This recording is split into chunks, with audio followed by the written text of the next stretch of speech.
Good morning and welcome to Rising. We have a great show for you today. As always, I'm Amber Duke, joined by Nomiki Konst. Nomiki, good morning. Good to see you. Good morning from across the hall with a split screen. You've got the Capitol view. I've got the monitor view. Yeah, I guess we know who is the golden child today. Well, you are more DC than I am, okay? Oh, man. It's good to see you, though. We're going to make it work, and we're going to get right into the news. Former President Trump roasted Vice President Kamala Harris and other Democrats in a speech at the annual Al Smith charity dinner in New York. This is a traditional white tie dinner that usually features both presidential candidates and raises money for Catholic charities. This year, in an unusual move, Vice President Harris skipped the event. Let's watch what was said. Chuck Schumer is here looking very glum. Doesn't he look glum? He looks glum. But look on the bright side, Chuck, considering how woke your party has become. If Kamala loses, you still have a chance to become the first woman president. Trump also decided to make fun of the White Dudes for Harris group. Let's watch. There's a group called White Dudes for Harris. Have you seen this? White Dudes for Harris. Anybody know? Are some of you here? White Dudes for Harris doesn't sound like it. But I'm not worried about them at all because their wives and their wives' lovers are all voting for me. Every one of those people is voting for me. Vice President Harris didn't attend the event, but she did pre-record a video that played on screen. Here's a look. Just so you know, there will be a fact checker there tonight. Oh, that's great. Who? Jesus. And maybe don't say anything negative about Catholics. I would never do that, no matter where I was. That would be like criticizing Detroit in Detroit. Does it bother you that Trump guy insults you all the time? Because it really bothers my friends and me. Oh, Mary Catherine, it's very important to always remember you should never let anyone tell you who you are. You tell them who you are. Haters gonna hate, hate, hate. Shake it off. Shake it off. Shake it off. Shake it off. Good for you, Mary Catherine. Oh, yeah, okay. And also remember one more thing. Don't worry if you make a mistake, because Catholic people are very forgiving. Yeah, and also one last thing I want to tell you, don't forget to say, superstar! Harris was clearly uncomfortable with how well Trump's speech went, if her response was any guide, because this was the response that her campaign sent out shortly after. It read in part, quote, Donald Trump struggled to read scripted notes written by his handlers, repeatedly complaining that he couldn't use a teleprompter. He stumbled over his words and lashed out when the crowd wouldn't laugh with him. The rare moments he was off script, he went on long, incomprehensible rambles. Reminder to Americans how unstable he's become. And in a shocking twist, CNN's Brian Stelter actually had some kind words for Trump. Let's watch. Brian Stelter, what did you make of this performance? Oh, no, don't ask me first. I thought he was funny. I thought he actually got a few great jokes in. I thought the best moment was we talked about the assassination attempts and made light of what he's experienced, because I think he's experiencing real trauma, real PTSD as a result of the shootings, but he's still able to have a light moment in this room. And he took advantage of the fact that Kamala Harris wasn't there. Which is really the subtext of this whole thing. Exactly. That she They're didn't usually attend. supposed to be in the same room.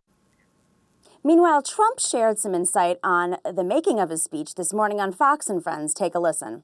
Your material was real funny. Who wrote it? Who helped you with it? Well, I've had a lot of people helping. A couple of people from Fox, actually. I shouldn't say that, but they wrote some jokes. And for the most part, I didn't like any of them. But I got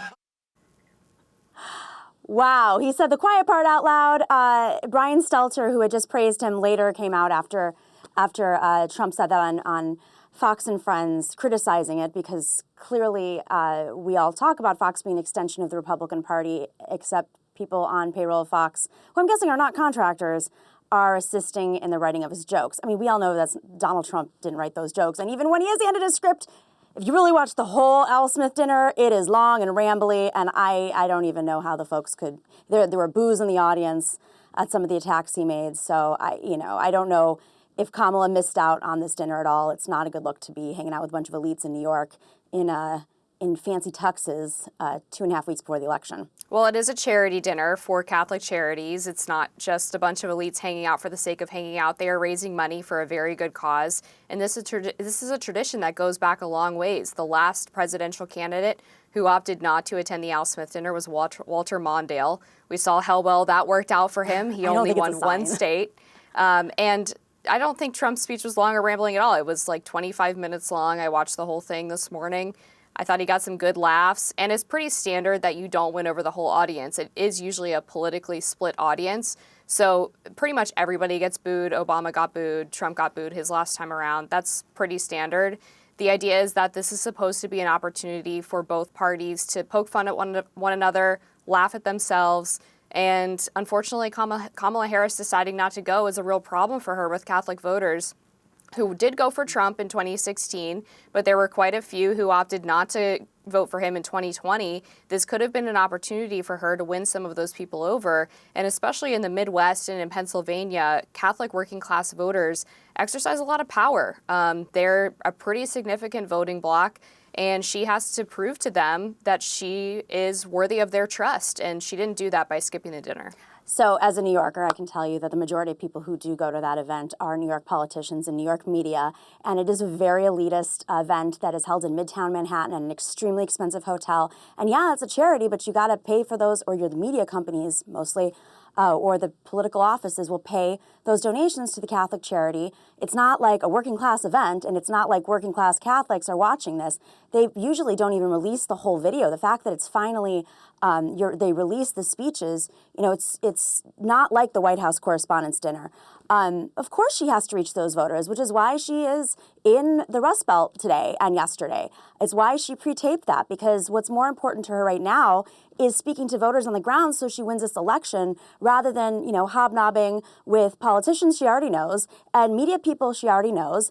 It's also why her strategy has been to also speak through podcasts, to speak directly to voters, to go into independent media and talk to folks that may not be tuning into mainstream media anymore or may not tune in all the time. So she really has to broaden her reach right now in this final stretch of the campaign, and I think it was smart. She showed respect. She sent in a video. People have done that before in other instances with the White House Correspondents' Dinner. Let's not forget, everything changed a few years ago with the White House Correspondents' Dinner. Folks stopped going. Presidents stopped going, including Donald Trump. But that wasn't during an election season, and it wasn't 2 weeks before when the polls are this close. So I actually think he took a risk going.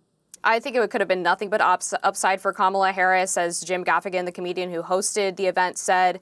It was a mostly liberal audience filled with a lot of her friends, including those politicians you mentioned. All she had to do was get a couple of laughs and people would have viewed it as a great success. And she didn't even indicate that she was going to send in that pre-recorded video until a couple of days before the event. She was planning on skipping it entirely until she did get backlash from the Catholic community, because although this event is for elite people who can afford the tables, you're right about that. The difference is that it sends a signal to Catholics who care about this dinner and view it as a fun annual event that she didn't care enough to even show up. And you compare that to the White House Correspondents' Dinner, the people who benefit from that are the media, who are part of the elite structure of American culture. I think people are going to be a lot more angry and concerned about the fact that she skipped the Catholic event than Trump was for skipping the media event. I think she's been giving rallies, and I think anybody in politics knows you have to make choices. So if she's going to have 50,000 people show up at a rally in Wisconsin or Pennsylvania, that's definitely worth it. But let me tell you, if she showed up, you guys would have been criticizing her for showing up and not being on the campaign trail, and he probably wouldn't have shown up. He probably wouldn't have shown up. I don't think that's true at all. I haven't heard anyone suggest that she would have been taking too much time from the campaign trail to show up to this dinner. It is a tradition, again, in American politics that the presidential candidates both go, and I think it was a huge mistake for her not to. We're obviously going to have to agree to disagree on that, but we have a lot more topics to talk about on Rising. Stay tuned. We'll be back after this. The killing of the elusive Hamas leader Yahya Sinwar has much of Israel celebrating. He was considered the architect of the October 7th attack. French-Israeli filmmaker Pierre Rehov, whose latest documentary about October 7th pogroms, features footage of Dr. Yuval Bitton, Yahya Sinwar's dentist at Beersheba prison. Bitton was the first to confirm Sinwar's death based on photos and dental records. Since they had no other way to confirm Sinwar's death right away, soldiers sent pictures of his face and teeth to the Shin Bet, one of Israel's 3 principal intelligence organizations, and they asked Bitton to look at the pictures. Based on his observations, they were able to confirm that Sinwar had died. Pogrom is the only documentary with Bitton talking about his personal experience with Sinwar. Let's watch. את סנואר הכרתי הרבה שנים, היו לי שיחות רבות איתו. וכקצין מודיעין היו שיחות משמעותיות, גם על האסירים, גם על כוונות של האסירים, בתוך בתי הכלא לבצע מהלכים מסוימים שהוא הוביל אותם. ב-2004 אני הייתי מהרופאים שהבחנו את האירוע המוחי שהיה לו, ופינינו אותו לבית החולים, ובכך גם הצלנו את החיים שלו. אז מי שמגדיר אותו פסיכופת, הוא עושה לו הנחה. הוא בעצם אומר, מה שהוא עשה, הוא לא היה מודע למה שהוא עשה. זה בן אדם שחולה בנפשו, לוקה בנפשו. זה לא נכון. סנואר הוא לא פסיכופת. סנואר ידע בדיוק מה הוא עושה. זה חלק מתפיסת העולם שלהם. זה חלק מתפיסת העולם של האחים המוסלמים. זה חלק מהג'יהאד כנגד היהודים, שמבחינתם אין לנו זכות קיום פה. معنويات الشباب ابو باده في حدا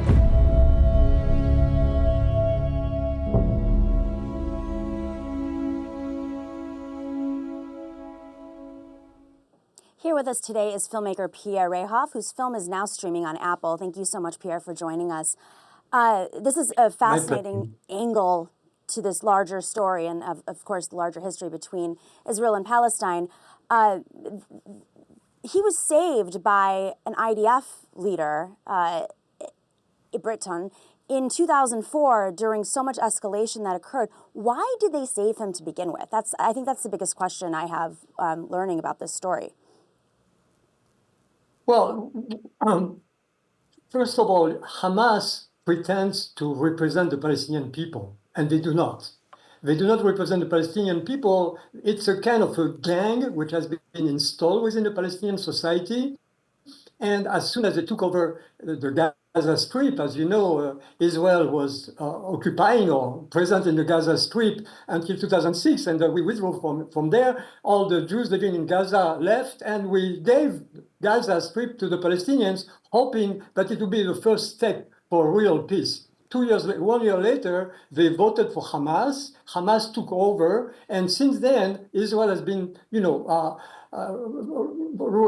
rained with rockets. I mean, we receive rockets basically every single month for years. We are talking of thousands and thousands of rockets, and without the Iron Dome, which is a anti-rocket that Israel developed, hundreds of thousands of people would be just dead inside Israel. This is what they want. This is not a liberation army. This is a terrorist group that took over Gaza, that took over most of the Palestinian territories, and are convincing their people to hate the Jews. Before the Oslo process and before Yasser Arafat took over Judea Samaria, but is also called the West Bank, and took over Gaza, the situation with the Palestinians was in many ways a little better because at least people were interconnecting. The Israelis would go to the market in Gaza or to Jenin, and people who knew each other. But at a certain point, all the borders were kind of closed because Yasser Arafat started terror attacks non-stop on Israel, and then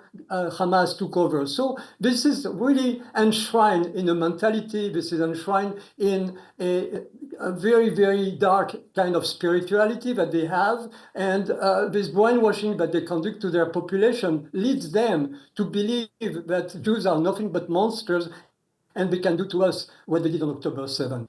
Can I just follow up real quick, though? Because what I don't understand is why an IDF soldier would have saved the leader of Hamas at the time when they had an opportunity to take him. It just seems very bizarre, especially in line with Netanyahu's relationship in propping up Hamas 25 years ago as well. Yes. Well, again, nothing is simple in the Middle East. And the reason why Israeli soldiers did not take out Sinwar in the last few months, even though they knew a few times where he was, is because by then he was surrounded by hostages that he took as human shields. So each time they knew more or less where he was, the Israeli army didn't want to take him out. Lately, and this is amazing what just happened 2 days ago, because they didn't know who was in the house. They knew there were terrorists, and they started shooting at the terrorists and eventually being shot back. It was, not even real professionals. They were just trainees. The trainees killed Sinwar. It's very amazing what happened. And Sinwar was on his way out. He was no longer in the tunnel. He was no longer surrounded by hostages. He had a few passports with him. He had a lot of cash on him. He was trying to escape.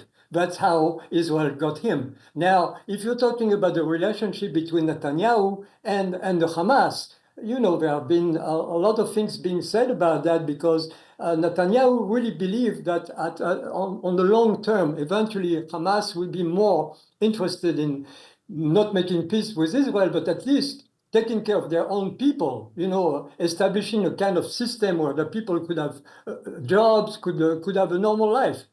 And lately, what happened is that, the Hamas were asking more and more work permits for Palestinians to come inside Israel. So the government genuinely believed that Hamas was going in that good direction of not being a terror organization anymore. That's happened with the Fatah of Yasser Arafat. They came from being the Fatah to being the Palestinian Authority, an improvement in a way. And this is what Israel was hoping with the Hamas, that being in charge of their people, they would maybe at a certain point take charge of their people. But instead, they stole up the money, they stole up the goods, they built 500 kilometers of tunnels, and they did what they did. And this is unfortunate, but at this point, the future will let us know what is going to happen after Sinwar's death.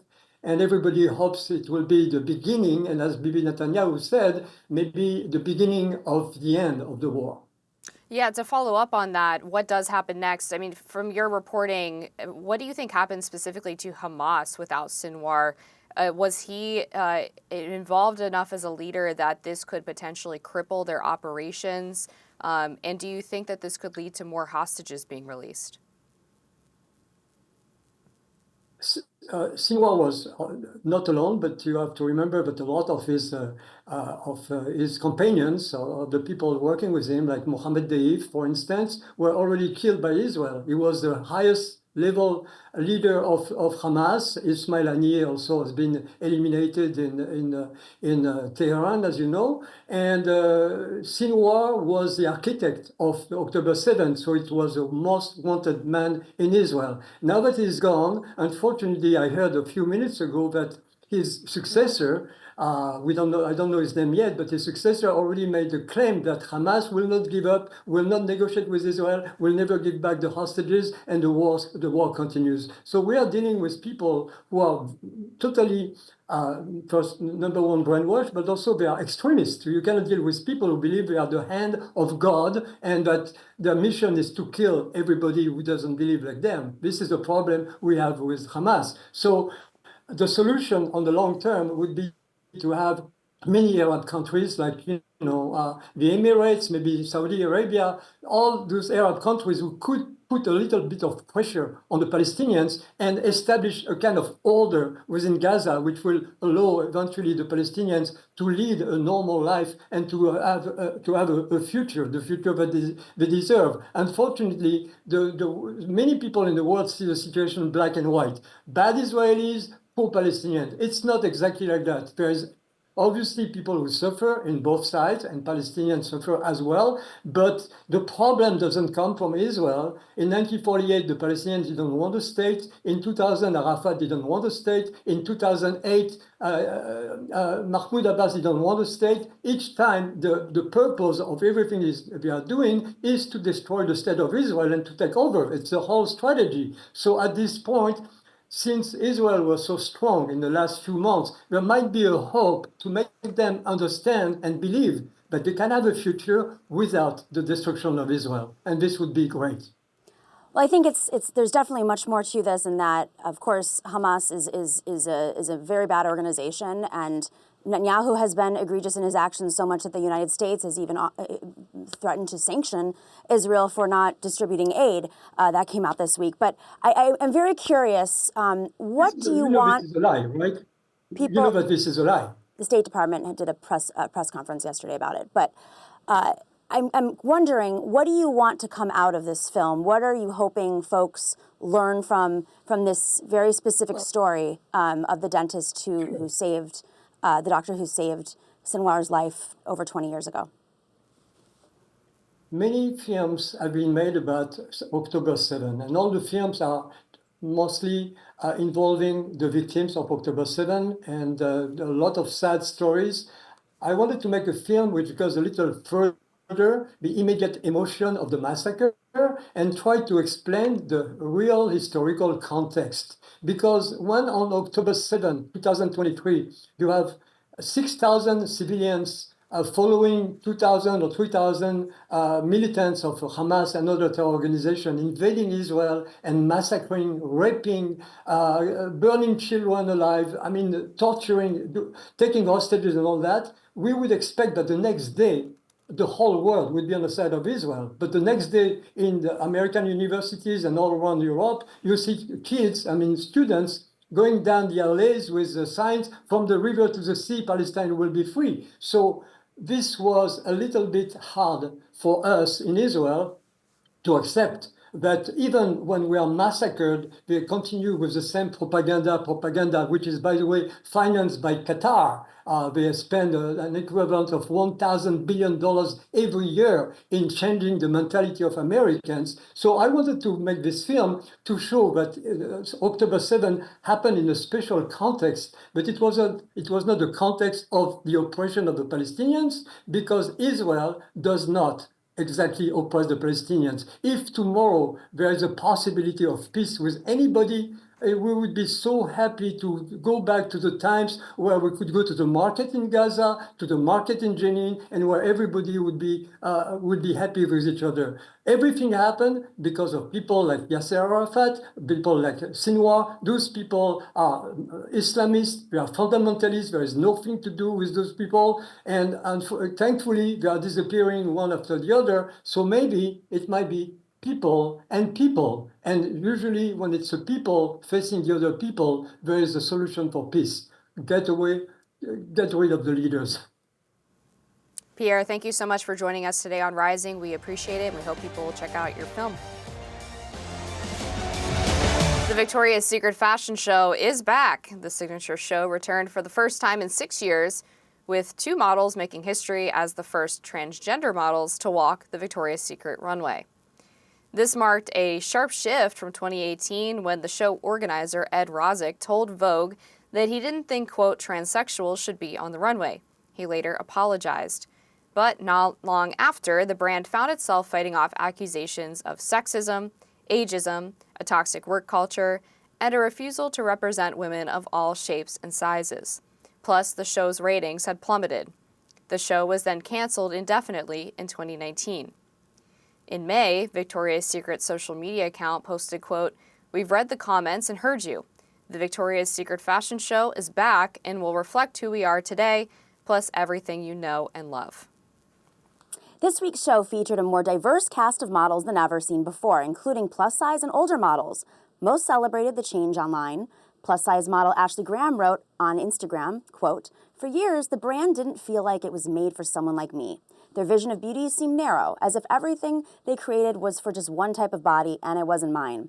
But after sitting down with the leadership at Victoria's Secret, I saw real change. They were excited to have me join the show and assured me this wasn't just a one-time thing.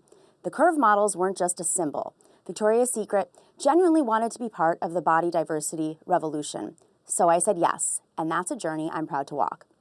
But as expected, some conservatives were not as happy about the increase in diversity. For example, Outkick senior editor Joe Kingsey wrote on X, "Just when it looked like the Victoria's Secret was back, last night the brand held its fashion show for the first time since 2018 and trotted out 2 biological males to model lingerie. The wokes won't give up."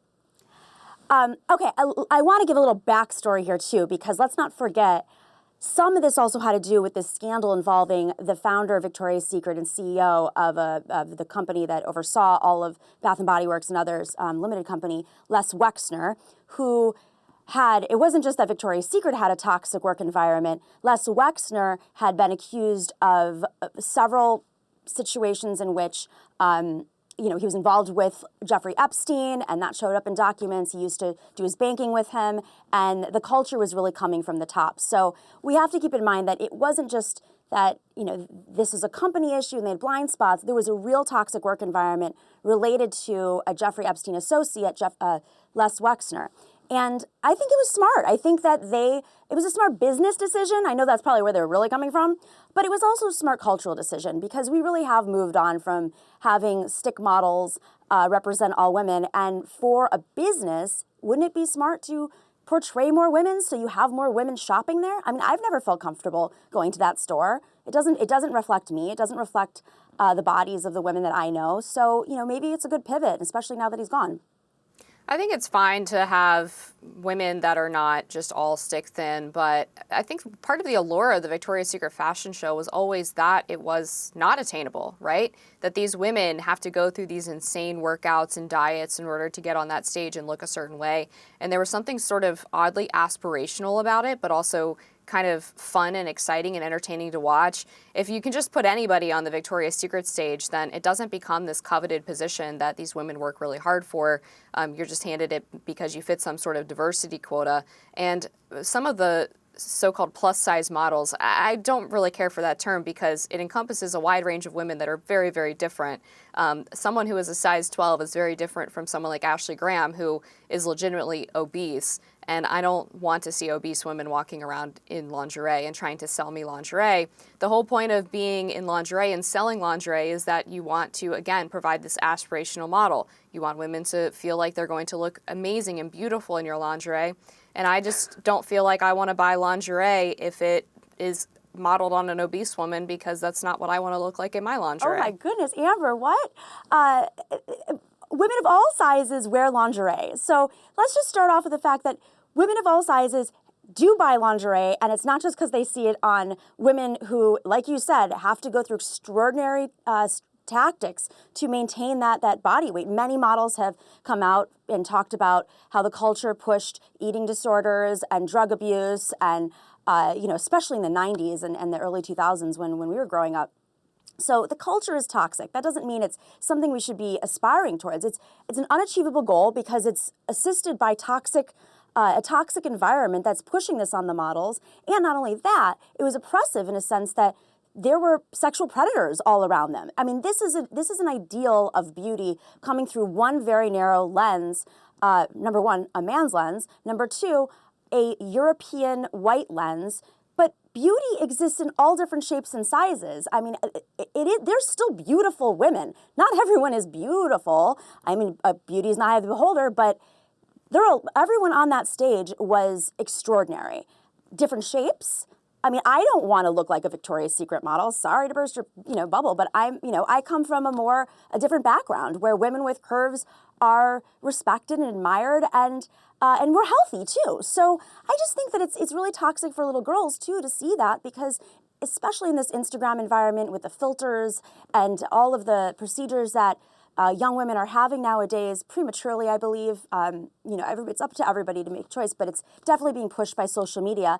And I thought for once it was wonderful that we no longer had this runway model culture and the magazine culture where they're airbrushing everyone. It just has moved to social media. So to bring this back, I feel like it's a very dangerous course reversal for young girls, but at least they're doing it with different types of women. I do agree with the idea that young girls should not be exposed to this fashion show in the first place. It shouldn't be seen as something that they're exposed to when they're young. And before they really can understand the things that these women do go through to get these bodies. And I agree that in some cases, certainly things went too far. But I think there is an objective standard of beauty to an extent.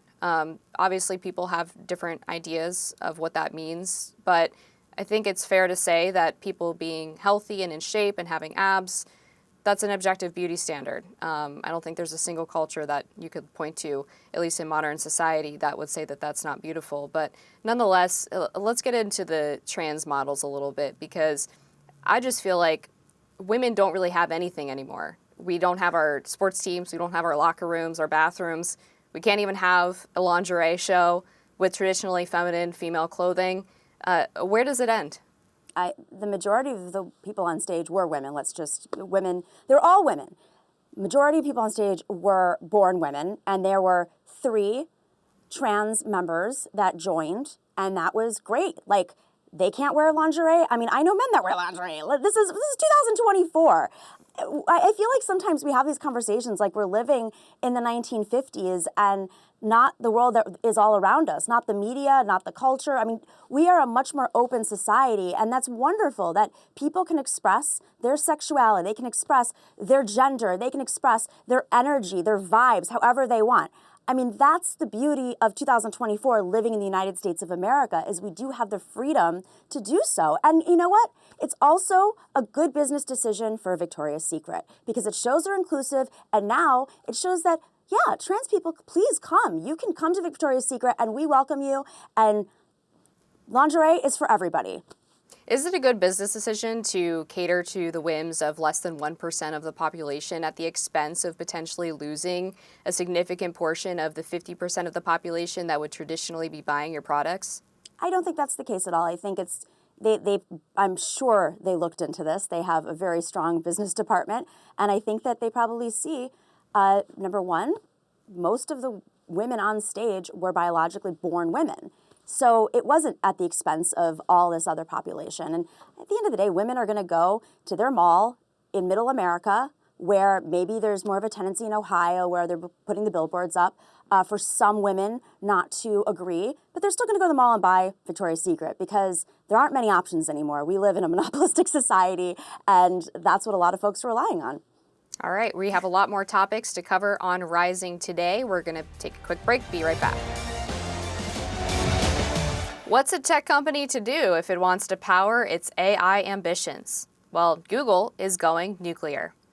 It is Google's first nuclear foray, as the tech giant agreed to buy at least 6 small nuclear reactors from California's Kairos Power. Google needs new electricity sources as the growth of the generative AI has increased its electricity demand. The 500 megawatt that Google is buying is enough to power a mid-sized city. Meanwhile, AI takes a huge amount of power to function. For example, a ChatGPT question needs nearly 10 times as much electricity to process as a Google search. Tech companies are increasingly looking at nuclear energy in various forms as a quick and climate-friendly answer to its massive electricity needs. This week's announcement comes after Constellation Energy unveiled a $1.6 billion plan to restart a reactor at Pennsylvania's 3 Mile Island plant in 2028. This is a stark reversal from the era of the China Syndrome. Released 45 years ago, the hit film depicts a disaster at a nuclear plant in California, sparking fears that the reactor's core would melt down through the containment vessel all the way to China, hence the name. Less than 2 weeks after its release, life imitated art as a partial nuclear meltdown at 3 Mile Island Nuclear Power Plant in Pennsylvania quickly turned public opinion against nuclear energy and effectively halted the expansion of nuclear power in the United States. Now, tech companies are looking toward nuclear energy as its saving grace. Microsoft has a 20-year power purchase deal for 835 megawatts of nuclear facility in Pennsylvania. Amazon has also entered the search for clean energy after the tech giant bought a 960 megawatt data campus from Talon Energy, also in Pennsylvania. But is this safe, actually environmental, and realistic? Okay, so I just want to dispel some things, because I know the nuclear industry has branded themselves as clean energy, but they're not. They dispose of so much toxic waste, and they're actually, in terms of energy sources, and there's a lot of clean energy out there now, like wind and solar, if we invested in them, if these tech companies would invest in them, for instance, that actually do reduce our energy consumption and help us hit those climate goals that we're supposed to hit, which we're not on track towards. You know, the toxic waste is going into water. There's radioactive aspects to this. We know about the history of nuclear, but I mean, what really concerns me is that when you have tech companies unregulated, and they can just get away with what they want, this is creating an obstacle to hitting our climate goals. And honestly, Bill Gates, the founder of Microsoft, who goes around the world touting, taking on the climate goals and really getting us on that path, it's really offensive that Microsoft is contributing to it. And I know that's just how companies work, and they like to greenwash, and they like to put money into foundations to solve the problems and get tax breaks and all of that, and nonprofit industrial complex. But it is incredibly concerning because not just with AI, which everyone seems to have now, and AI is supposed to be the solution for things like climate change, but it's contributing. And same thing with cryptocurrency too. I mean, the power needed to generate cryptocurrency is outrageous, and it hurts the environment.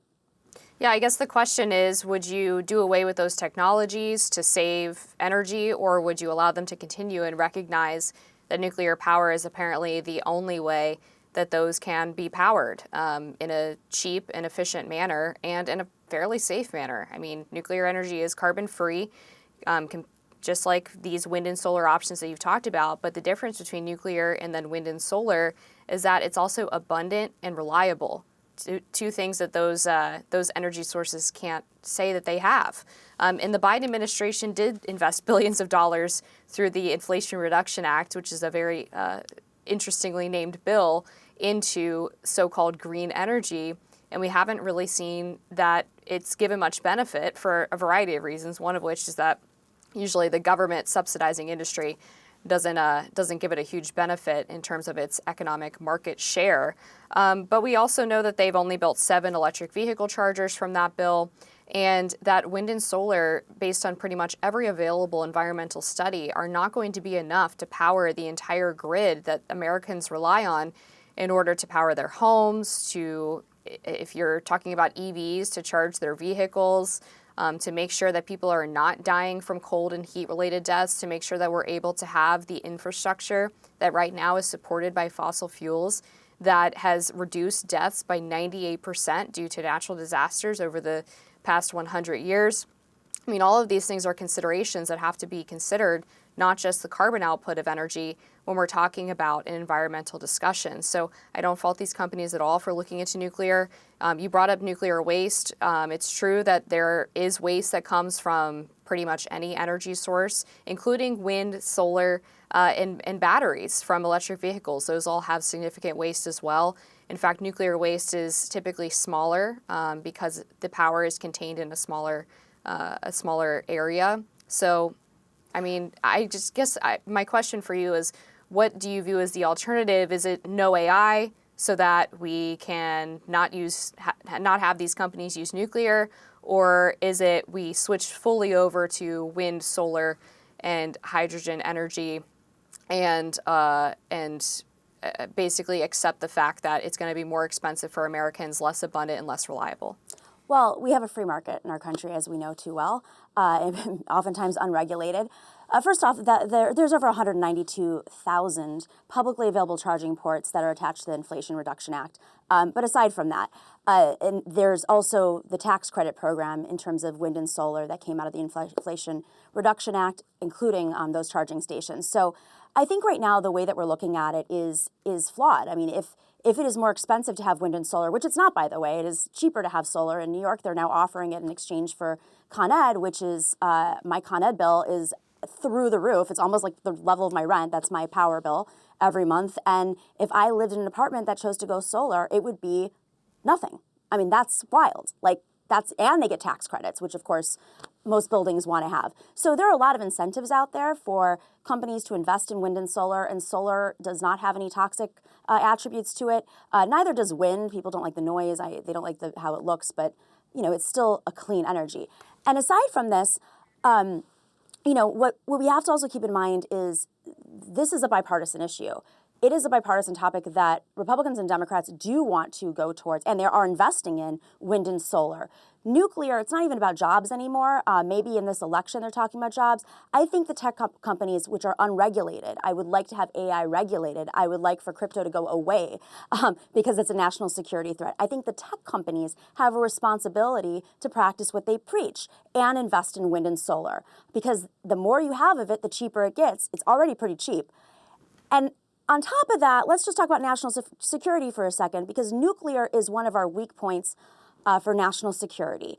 This has been discussed ad hominem. Like, I mean, we are so over this conversation. I mean, this conversation is going on since the early 80s, late 70s, that not only could terrorists intervene in our nuclear systems, but foreign governments. And I just feel it's a very bizarre thing for tech companies to want to involve themselves in at this moment, especially with AI, with all the conversations about lack of regulation and terrorism that could potentially be pushed through AI. It's just peculiar, and I hope that the U.S. government actually looks into this a little bit more. Let's start with your claims that there are no pollutants or waste that come from some of these so-called clean energies from solar. That's actually not true. So according to veterans of the U.S. solar industry and former government officials, pollutants such as lead or carcinogenic cadmium can be completely washed out of the fragments of solar modules over a period of just several months from rainwater. And they also the solar panels don't last forever. So when the panels eventually need to be replaced, you have to dispose of them in some way. And they do have toxic waste materials within them. So everything that you use, that you consume, is going to have some kind of waste associated with it. Now, on the question as well of savings, sure, over time, maybe over a period of 10 to 15 years, people will eventually save. They'll break even on what they would have been paying for an electric bill previously, for a gas bill, et cetera. But a lot of people, particularly low and middle income people, don't have the ability to dump $10,000 to $20,000, sometimes more, into outfitting their home with solar panels, because that's a one-time upfront cost. A lot of commercial businesses or landlords of apartment complexes can certainly afford to do that, but a lot of homeowners can't. That's a really significant expense for them. And then I didn't hear you address the problem of reliability. There was a study about replacing the coal mines in West Virginia, for example, with solar energy, and they found that it simply wasn't feasible because the climate in West Virginia does not support the idea that year-round, every single day, they're going to be able to get enough energy from the sun in order to provide the same amount of power that those coal plants were. So, I mean, that's a fundamental trade-off that we're going to have to address if we're making this huge environmental changeover. Well, that's why I think our government needs to keep providing these incentives, and companies need to keep investing in wind and solar and other green energy. I mean, there's green energy out there, and they're cost effective. They provide jobs. There's a lot of options on the table here, but we will, I'm sure, continue to discuss this moving forward. We have a lot more topics to come. Stay tuned. The election hasn't even started, and both sides are already claiming election interference. For example, Donald Trump has called special counsel Jack Smith's investigations into him, quote, another obvious attempt by the Harris-Biden regime to interfere in the 2024 presidential election. Trump also accused Democrats of allowing Americans living overseas to vote by mail in order to, quote, cheat. On the other side of the aisle, Democrats point to a Microsoft report that shows Russian government-linked efforts targeting Harris. That effort involves spreading fake videos discrediting Harris. Plus, mainstream media loves to call Trump's run at the presidency a giant disinformation campaign. Joining us now to discuss is U.S. Election Assistance Commission Chairman Benjamin Hovland. Ben, thanks for joining us. So as Americans are looking to November and both parties are raising concerns about election interference, what from your perspective is the real threat that should concern Americans, if any? Well, I think that it's a great reminder that when you're thinking about how you're going to participate, we're 18 days from the election, how you're going to make your voice heard, to get your information from your state or local election official about how to participate. Get that trusted source information, make your plan to vote. Are you going to vote by mail? Are you going to vote early in person or on election day? And if you're voting by mail, time's running out. Make sure you get that in plenty of time to allow for its delivery. So again, we've seen almost 1 million people vote early in Georgia. We are in this election. And so again, making that plan to vote, getting your information from your local election official on how to participate are critical.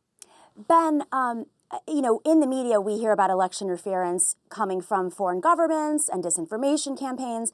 But I was talking to my mother yesterday, who's in Arizona, who voted in Arizona early, and she told me that she was afraid to go to the polls on Election Day because she'd already heard in news reports that in preparation for Election Day and protecting, these voting locations, they even had snipers that were setting up on top of buildings. I mean, which shocks me, but I guess they're doing everything they can to prevent something worse than 2020.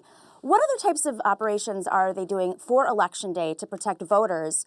And is that labeled as interference, or is that just potentially some sort of situation that might come up? Well, there's a couple things to unpack there. One, we have heard from our partners in the intelligence community, from folks like the Director of National Intelligence. We are seeing foreign adversaries, particularly on social media, try to influence Americans, try to further sow divisions in our country. And so it is important, again, to think about what you're seeing. Think if this feels like it's intentionally there to make you mad. We have seen real world consequences from this with threats and harassment of election officials. Certainly there's real world consequences to that and concerns. But then one of the things that we have seen since 2020 is more coordination than I've seen at any point in my career with local law enforcement. We've got more work happening at the federal government to support the state and local officials who run elections.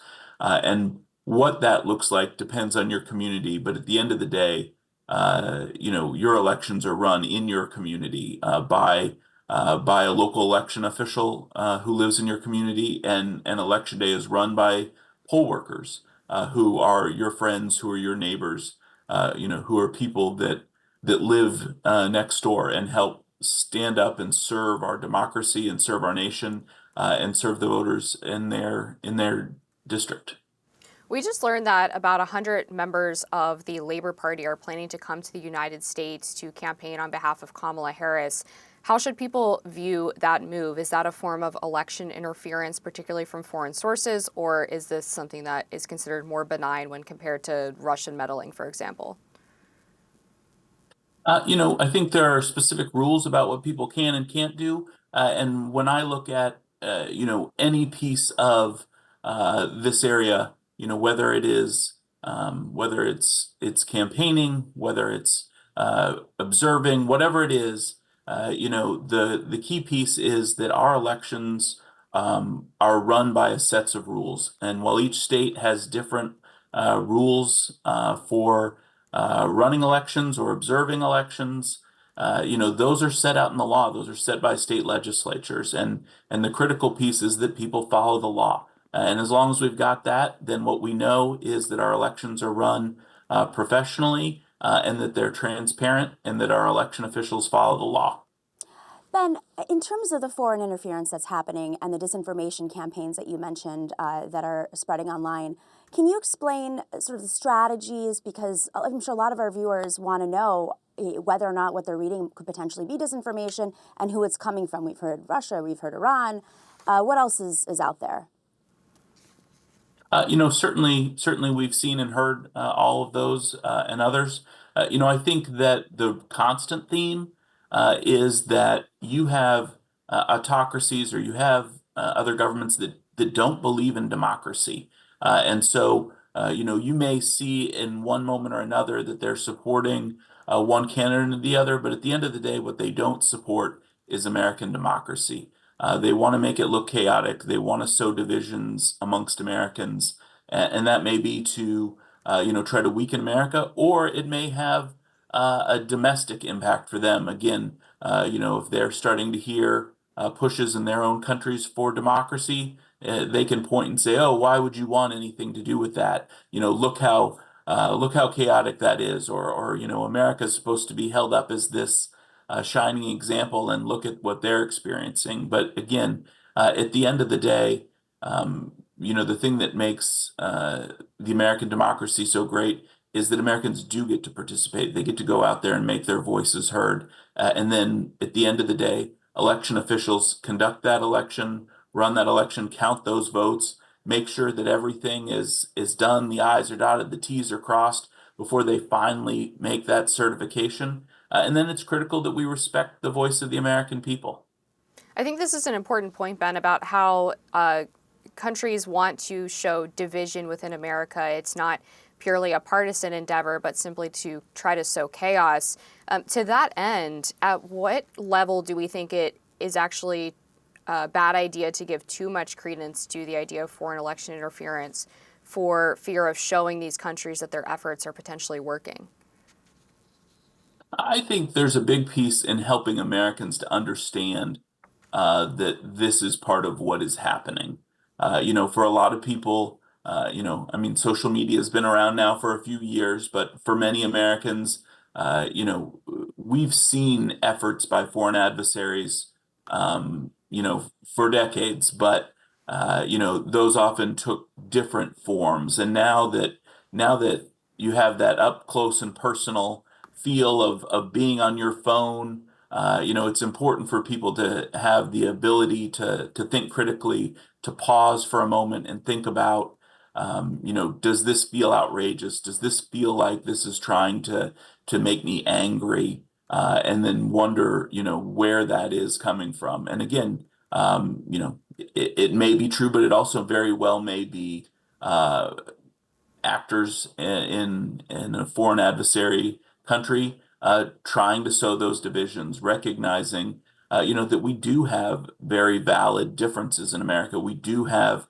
political debate. We do have people with different positions, but so often what we see is people sort of stoking those divisions, trying to crank people up and get them angry at other Americans. And so it's important to be aware of that and to be conscious of that, and to think, does this feel true, or does this seem like something that somebody's just trying to make me angry?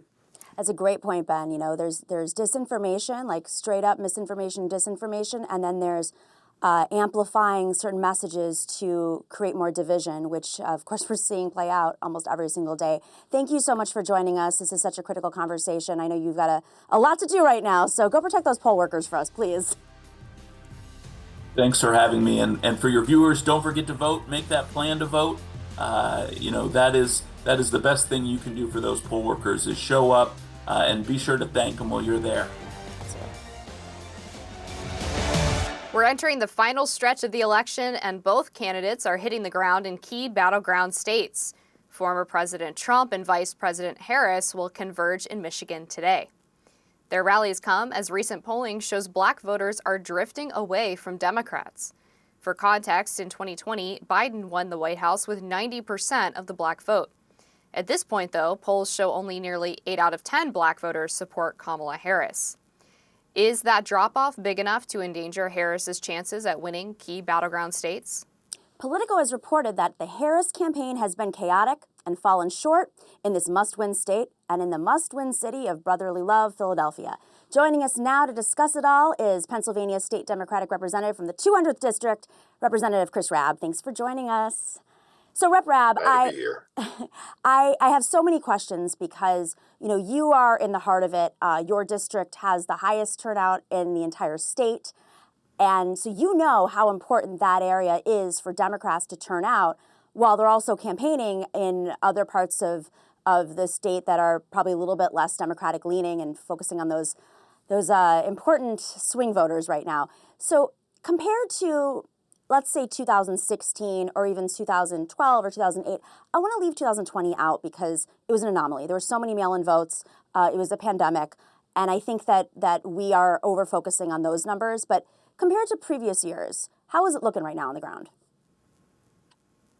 That's hard to say because it's really apples and oranges. We, in the state legislature, amended the election code to allow for mail-in voting, which changed the game in 2020. And like you said, it was during a pandemic, social upheaval, and many pushbacks to this new law that allowed for drop boxes and satellite election offices and essentially early voting. So there was a lot of drama around that. So this is the first time that we will see a presidential election come to Pennsylvania where we have a track record around these new provisions and opportunities for voters to express themselves leading up to Election Day. So it's really hard to say. This race has been anomalous as well on both sides, certainly in terms of how Trump is campaigning and with the switch from Biden to Harris. So there's a lot of upheaval on both sides. So it's really hard to say. But I would say how I would describe this moment is Harris is using a Biden infrastructure with Obama vibes, and that's a little, and that's a little nerve-wracking because the Biden infrastructure is problematic because it did not involve hardcore grassroots organizing that was kind of characteristic of the Obama ascendancy. But we have the Obama vibes, which is good, but we don't know if it will translate using an infrastructure that is not really based on hardcore organizing. And that's what we're seeing, any kind of dysfunction or concerns happening on the ground in Philadelphia and other places. And we'll see if that dysfunction narrows the margin of victory for Kamala Harris, because I think she will pull it out. The question is, will Democrats be our own worst enemies, as is often the case, sadly? Speaking of the former president, Barack Obama, he was recently in your state making a pitch for Kamala Harris, and specifically to Black volunteers at a campaign stop in Pittsburgh, suggesting that they didn't want to vote for her because they had some hang-ups about a woman being president. You represent a majority Black district. I think you said it's about 75%. When you're talking to people in your constituency, what are they telling you about maybe some of their concerns about a Kamala Harris presidency? And does that line up with what Obama was telling those campaign workers? My three predecessors were Black women. So that is not an issue. With any male constituency, like in the previous segment, there is sexism. There are men across the ideological spectrum, but probably leaning more right, who will not vote for women. But that is not particularly pronounced among Black men. There's nothing to suggest that any Black men who are choosing to vote for Trump, I think, I don't know how to understand those folks. I don't. So I'm not even going to speculate. But I can say that Black women are the single most loyal Democratic voters. And number two, Black men. So the fact that we're talking about Black men who are, stalwarts in the Democratic Party, I think is problematic and is a narrative pushed by the corporate media, for clicks. I don't think there's a lot of substance there. Rep. Rabi, it's an interesting point because, as I mentioned earlier, we're really focusing on those 2020 numbers, and that's what the media is looking at, is the comparisons between Joe Biden and Kamala Harris's numbers this time around, when that was a complete anomaly of a year given the pandemic. But historically, the numbers are actually on par right now with Black men. With that being said, there is a problem with some men, especially those under the age of 40, peeling off and going more in a right-wing direction. On the counter, women under 40 and women across the board, and seniors now for the first time since 2000, are moving in line with Kamala Harris. So what I find so interesting, and you're in Pennsylvania, so please help me understand this. How is it that, given her coalition is so much larger than his, including Never Trumpers and folks who don't want to support him because of the January 6th, how is his coalition, which is smaller, measuring up in the numbers? They're equal in the numbers right now when her coalition is bigger and women are more reliable voters. I'm just not understanding it. Help me interpret this. You're a Pennsylvanian. I have no idea what's going on, what the vibe is happening there. I just don't get it. You know what? I don't get it either. This could be an electoral blowout with Harris winning a significant amount of beyond 270 electoral votes nationwide. But in Pennsylvania, it's really hard to put my finger on anything because there are a lot of folks who don't want to say who they're voting for. Remember Hillary Clinton, she was supposed to have won Pennsylvania in 2016. She lost by 44,000 votes. Biden eked by with 80,000 votes in 2020. And the only poll that matters is the actual election, right? Everything else is just guesswork. But we do know what works on the ground, right? Knocking on doors, talking to your neighbors, and not bringing in folks, DC consultants and folks who don't understand the neighborhoods and the constituencies that need to be nudged to come out to vote. That's the hallmark of my campaigns. The reason I am so proud to represent such a high voter turnout district, a majority Black district, within the city of Philadelphia, is because there's a culture of civic engagement, but also adding to that is campaigns that knock doors and listen to people at the doors, right? And listen to their neighbors. And I hired a youth squad that we trained, and we paid $21 an hour to go out to talk to folks. That's what works. It's not the surrogacy. It is not the concert. It's not sending out celebrities to do the work that paid canvassers from those communities should do. And that's the challenge I have with the infrastructure that Kamala Harris inherited from the Biden team. And, when you're sitting on $500 million of campaign funds, I got to ask, why aren't you making those investments? If it's as close as people think, the most meaningful thing you can do is invest in those communities where there's not high voter turnout expected.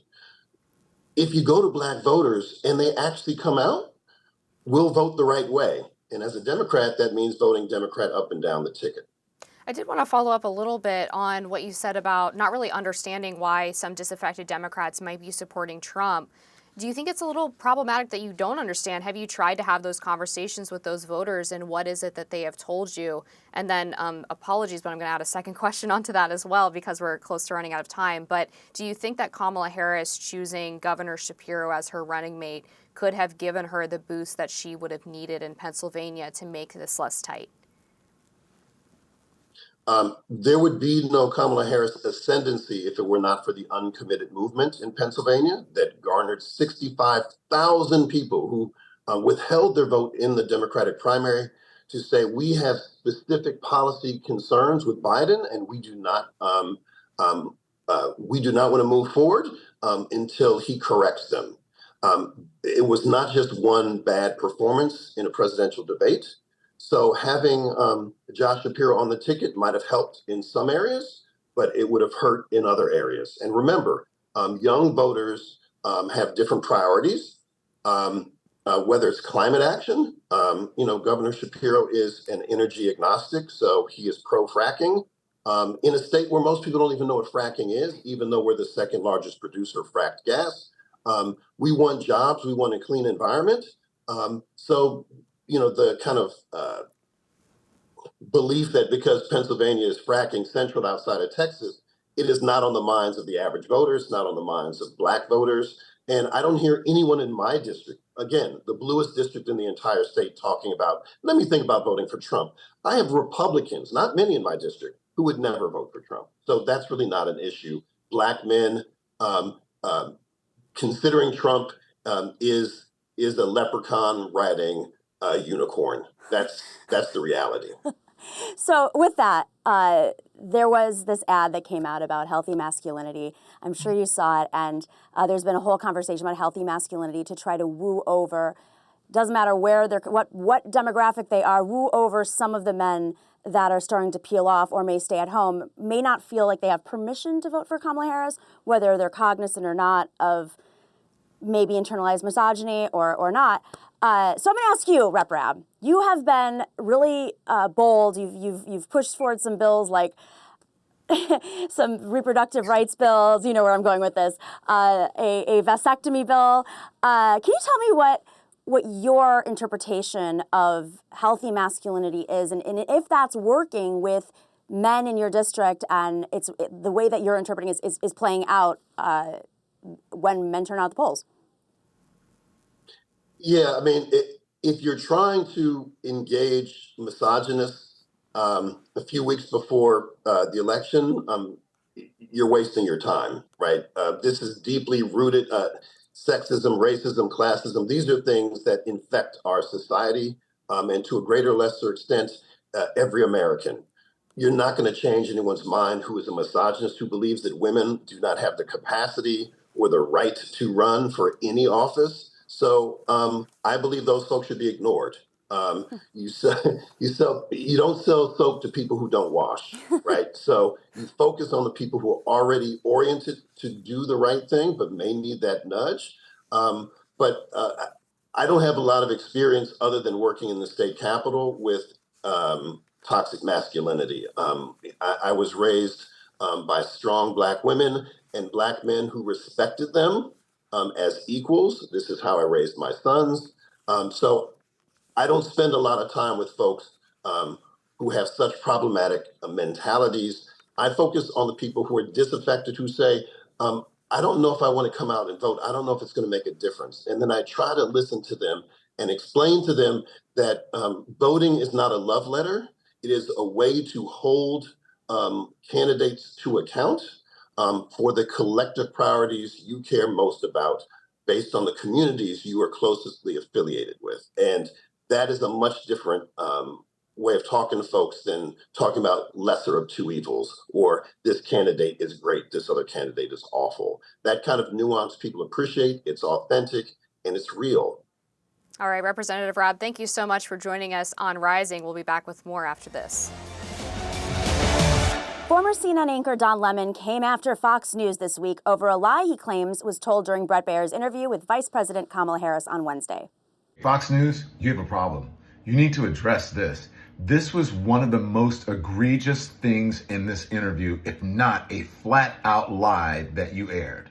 Watch. Are they misguided, the 50%? Listen, Are they stupid? What is it? I would never say that about the American people. And in fact, if you listen to Donald Trump, if you watch any of his rallies, he's the one who tends to demean and belittle and diminish the American people. He's the one who talks about an enemy within, an enemy within, talking about the American people, suggesting he would turn the American military on the American people. We asked that question to the former president today. Harris Faulkner had a town hall, and this is how he responded.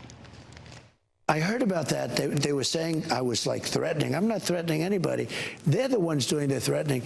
They do phony investigations. I've been investigated more than Alphonse Capone. He was the greatest gangster. No, it's true. No, but think of it. It's called weaponization of government. It's a terrible thing.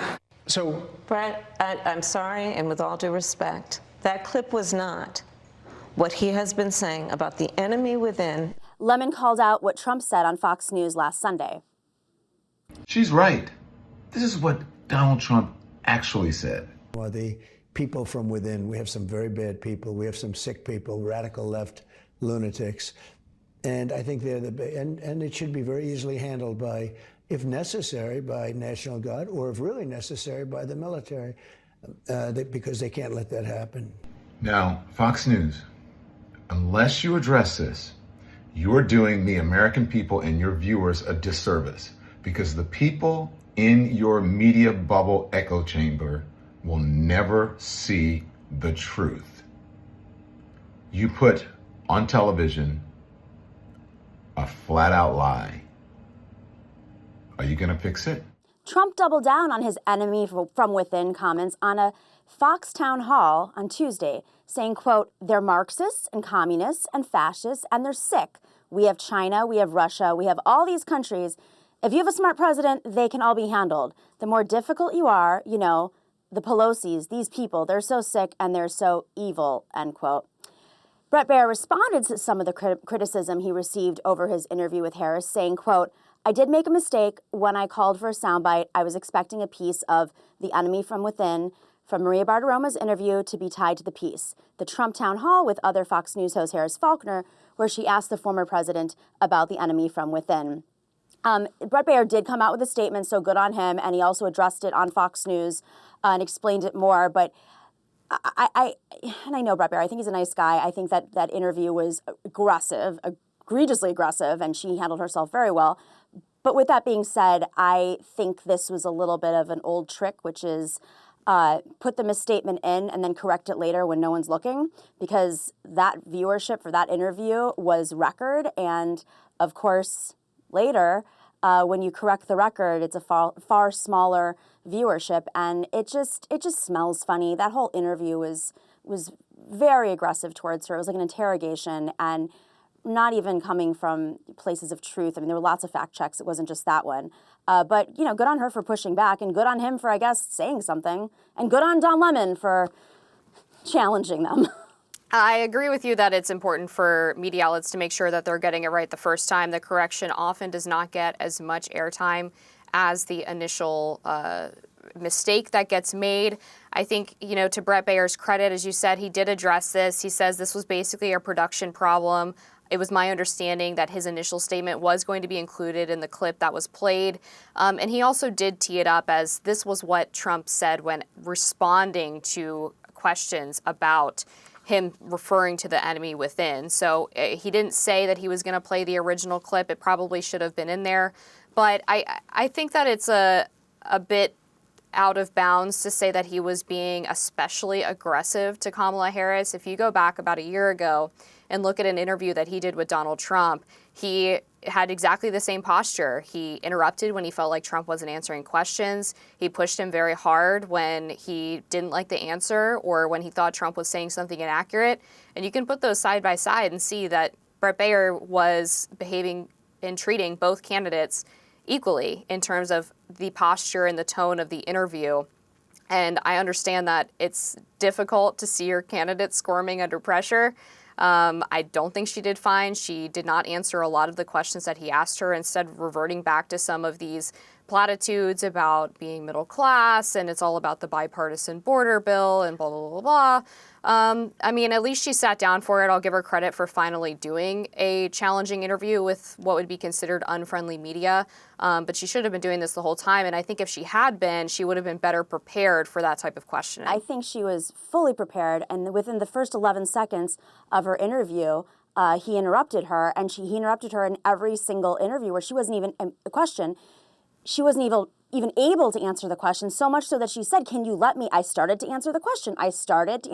So it was an interrogation. And if that were in a court of law, by the way, that lawyer would have been reprimanded by the judge, because you can't go after a witness that hard. And this was not journalistic. It was not what his reputation lives up to. And I think that's embarrassing for Bret Baier. And in that interview with Donald Trump, yes, it was a little bit tougher, but there have been analyses. I mean, CNN, Brian Stelter did one today going through both of those interviews side by side. The first question that was thrown to Donald Trump was a softball. The first question that was thrown to Kamala Harris, within 11 seconds, he interrupted her, and it was a Fox News talking point. And she wanted to rebut it, and she was not given that opportunity. But you know what? I think what that interview showed just as much to the very large Fox News audience, which is not all MAGA people. There's a lot of never-Trumpers. There's a lot of folks who just have Fox News on in the background, in their offices, at their gyms, at the airport. And I think what it showed was not only was she able to take tough questioning and what she deals with on a regular basis, in that her opposition wants to literally shut her up, whether they're conscious of it or not, interrupting her every single time she starts speaking. That definitely plays out when you're a viewer. Unless you're all in on MAGA and you're all in on Trump, most people saw that as very disingenuous and also misogynistic, frankly. But she also handled herself really well. What was misogynistic about it? They wouldn't let her talk.